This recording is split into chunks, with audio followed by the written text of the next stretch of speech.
आपने जो टॉप 5 वेराइटियां बताया, अगर हमारा कोई किसान भाई झालर से करे या नॉर्मल से करे तब भी ये अच्छा रिस्पॉन्स देगी। हाँ, नहीं देखिए, नॉर्मल में करने में क्या दिक्कत आती है। बरसात के टाइम में जो खीरे की खेती होती है, इसमें कौन कौन सी ऐसी बीमारियां जो किसान भाइयों को ज्यादा परेशान करती है? नमस्कार किसान भाइयों, कैसे हैं? कमेंट बताना। आई होप आप लोग मस्त होंगे। किसान भाइयों, आज हमारे साथ एक ऐसे स्मार्ट किसान जुड़े हुए हैं जो पिछले कई सालों से सब्जियों की खेती करते चले आ रहे हैं और वो टेक्निकल फार्मिंग करते हैं और उन्हें काफी ज्यादा एक्सपीरियंस भी है खेती बाड़ी के बारे में। तो आज इनसे हम जानेंगे बरसाती खीरे की खेती के बारे में। अगर हमारा कोई किसान भाई बरसाती खीरे की खेती करने के बारे में जानना चाहता है तो ये वीडियो उसके लिए बहुत ही इंपॉर्टेंट होने वाली है, क्योंकि आज इस वीडियो में आपको पूरी जानकारी मिलने वाली है कि बरसाती खीरे की खेती आप कब करें और उसके लिए कौन सी सीड का सिलेक्शन करें जिससे आपको अच्छा मुनाफा मिले, और बरसाती खीरे की जब खेती करते हैं तो उसमें कौन कौन से रोग आने का डर रहता है, इसके बारे में भी जानकारी देंगे और खेती करने का क्या तरीका होना चाहिए, ये सारी जानकारी आज आपको इस वीडियो में मिलने वाली है। तो नमस्कार सर। नमस्कार सर, पहले तो मैं चाहता हूँ आप हमारी यूट्यूब फैमिली को थोड़ा सा अपना परिचय बताइए। मेरा नाम राहुल पटेल है और यूपी के अम्बेडकर नगर डिस्ट्रिक्ट का निवासी हूँ मैं। अच्छा, तो सर जैसा कि आज मैं अपने किसान भाइयों को बताने वाला हूँ कि बरसाती खीरे की खेती के बारे में, तो जैसे हमारा अगर कोई किसान भाई बरसाती खीरे की खेती करना चाहता है तो उसके लिए उपयुक्त समय क्या है और कौन सा तरीका सही रहेगा? देखिए, खीरे की खेती तो ऐसे साल भर की जा सकती है जी। और बरसाती खीरे की खेती करते हैं तो हमको भाव अच्छा मिलता है, क्योंकि बरसात में जो खीरे की खेती होती है वो थोड़ा मुश्किल होती है, समस्याएं आती हैं। जी। और यदि हम बरसात की खेती किसान भाई लोग करना चाहते हैं तो जो बरसात जब मानसून आता है, पहली बरसात आ जाती है जी। उसी टाइम पर इसकी जो है यदि हम खेती करते हैं तो काफ़ी अच्छा रहता है। यदि हम अगैती और करेंगे, तापमान ज़्यादा रहता है तो दिक्कतें आती हैं, रोग आती हैं। तो सही समय यही होता है, पहला मानसून की पहली बारिश हो जाए उसके बाद आप इसकी बुआई करें। अच्छा, जैसे कि बहुत से हमारे किसान भाई हैं जिनका खेतों का कहीं कहीं रहता है कि जल भराव होता है खेतों में, और कुछ किसान भाई हैं जिनका खेतों में जल भराव नहीं होता, तो कौन सा तरीका खेती करने का सही रहेगा? जैसे मचान विधि से करे या नॉर्मल से करे, इसके बारे में देखिए, बरसात में यदि खीरे की खेती करते हैं और मचान विधि करते हैं तो काफ़ी अच्छा रहेगा। जी। क्योंकि इसमें क्या होता है, बरसात में जल भराव हो या ना हो, बरसात होती है, मिट्टी में कांटेक्ट में आते हैं उसकी लताएं, तो उसमें रोग और व्याधियाँ आती हैं।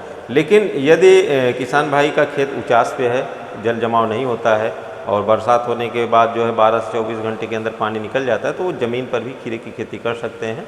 जी। और यदि जल जमाव होता है और मान लीजिए कि उसमें जो है 24 घंटे 48 घंटे पानी रुकती है, जी। लेकिन यदि मेड़ बना के और उसमें जो मेड़ पे पानी नहीं चलती है, नीचे ही पानी रहता है, तो वहाँ पर जो है हम मचान विधि से इसकी खेती कर सकते हैं। ज़्यादा पानी खीरे के लिए बरसात में नुकसानदायक है।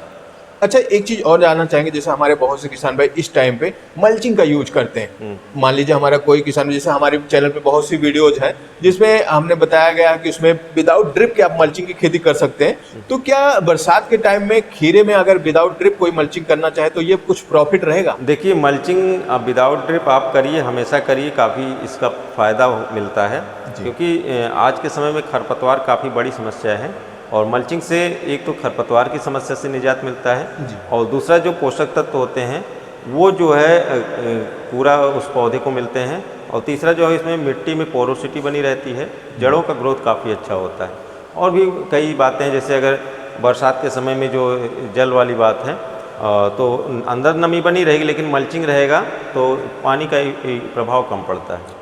तो किसान भाइयों, अगर आप विदाउट ड्रिप मल्चिंग का यूज करना चाहते हैं तो उसकी हमारी वीडियो पहले से है, जिसका आई बटन और डिस्क्रिप्शन में लिंक मिल जाएगा, वहां से आप पूरी जानकारी ले सकते हैं। तो अब बात करते हैं कि बरसात की खेती, अगर हमारा कोई किसान भाई बरसात के टाइम खेती करता है तो अदर टाइम में जो खीरे की खेती होती है उसमें ज्यादा रोग आते हैं या बरसात के टाइम में ज्यादा रोग आते हैं? देखिए, बरसात में रोग आते हैं क्योंकि उस टाइम पे वायुमंडल में नमी रहती है, कीड़े भी ज़्यादा मात्रा में रहते हैं, तो बरसात में ज़्यादा रोग आते हैं। बाकी अगर हम जो रबी की फसल करते हैं तो उसमें मतलब रोग व्याधियाँ कम आती हैं।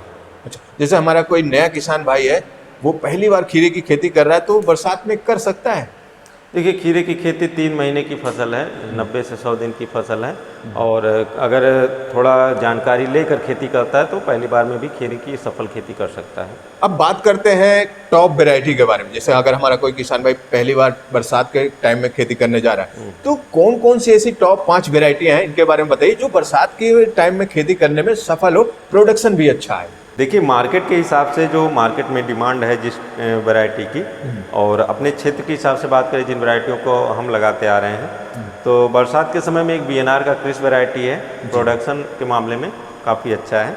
लेकिन उसका छिलका जो है थोड़ा सा मोटा होता है और कीरा भी हल्का सा उसकी मोटाई होती है, लेकिन वजनदार होता है। क्रिस वैरायटी लगा सकते हैं। ईस्ट वेस्ट की नाजिया कंपनी है, वो पूरे साल आप लगा सकते हैं, काफ़ी अच्छा है। हाईवेज की चित्रा वैरायटी है और न्यूनहम्स का बेले वैरायटी है और सेमनिस का जो है मालनी है। ये सारी वैरायटियाँ अच्छी हैं और अच्छी कंपनी की F1 हाइब्रिड सीड हम लें तो और भी बहुत सी कंपनियां हैं जो अच्छा प्रोडक्शन देती हैं।